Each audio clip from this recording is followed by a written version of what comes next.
Bonjour, eh bien aujourd'hui je fais une petite vidéo sur mon dernier roman qui s'appelle Hicham. En fait, il est sorti déjà depuis 2 mois, mais j'avoue que j'avais pas vraiment eu le temps, les fêtes, en fait la tête n'y était pas. Donc maintenant je vais, comme à chaque fois que je sors un livre, je vais vous lire les premières pages ou peut-être des pages au milieu. Alors, Hicham, déjà la quatrième de couve, vit à Peshawar, au nord du Pakistan. Il est devenu médecin pédiatre célèbre, mais il s'occupe tout particulièrement des enfants maltraités. Le plus souvent, ces enfants ont été violés.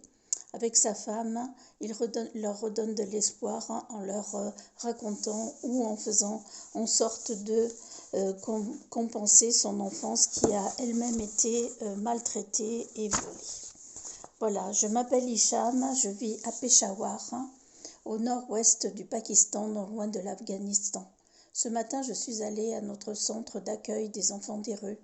Ma femme et moi, aidés d'une amie de ma femme, Amina, nous avons créé une structure médicale pour défavoriser. Elle est infirmière, son amie est à l'accueil. Elles aiment toutes les deux les enfants. Nour et moi, nous en avons 4, 2 garçons et 2 filles. J'ai retrouvé les enfants qui n'ont plus de parents et dont les parents ne peuvent pas s'occuper d'eux. Parfois, les mères sont célibataires, veuves ou ayant été abandonnées par leur mari. Certaines ne le disent pas, mais leurs enfants sont nés alors qu'elles avaient besoin d'argent pour nourrir les membres de la famille. Elles ont rencontré des hommes, mais ça, il ne faut pas le dire. Nous disons qu'elles sont mariées et que leur mari est parti. Nul ne pense à poser la question si impolie: où est ton mari? Parfois, il ne reste que le père. La mère est morte en couche ou faute de soins. Les grossesses sont nombreuses. Il n'est pas question d'aborder le problème de la contraception. Ce n'est pas dans les mœurs et c'est condamné par les autorités religieuses. Parfois, les 2 parents sont morts. Il ne reste que les frères et sœurs. Ils ne parviennent pas à faire face à la charge familiale. Les enfants sont livrés à eux. Bon, je vais prendre un autre texte.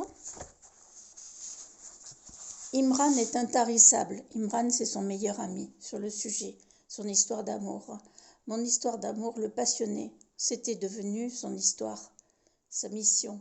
Il voulait me former et me faire devenir l'un des plus brillants séducteurs de tout le Pakistan. Il faut que tu t'exerces avec moi, m'a-t-il dit. Mais enfin, Imran, t'es ridicule. Je n'ai vraiment pas la grâce de Nour. Regarde-toi dans une glace. En fait,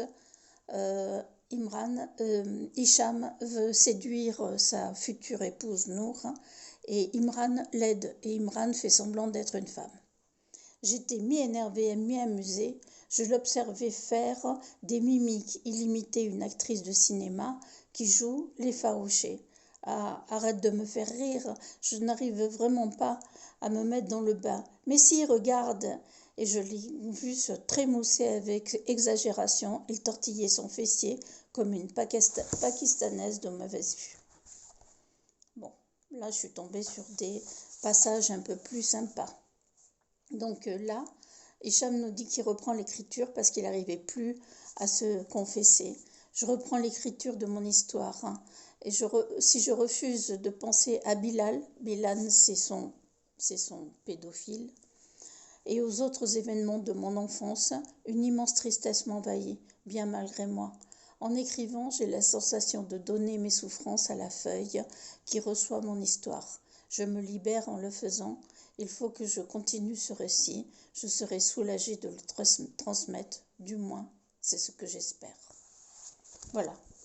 Hicham nous raconte son histoire d'enfant abusé, violé, mais il nous raconte également ce qui lui a permis sa résilience, ce qui lui a permis de devenir un brillant médecin, un pédiatre qui s'occupe des enfants qui ont subi le même sort.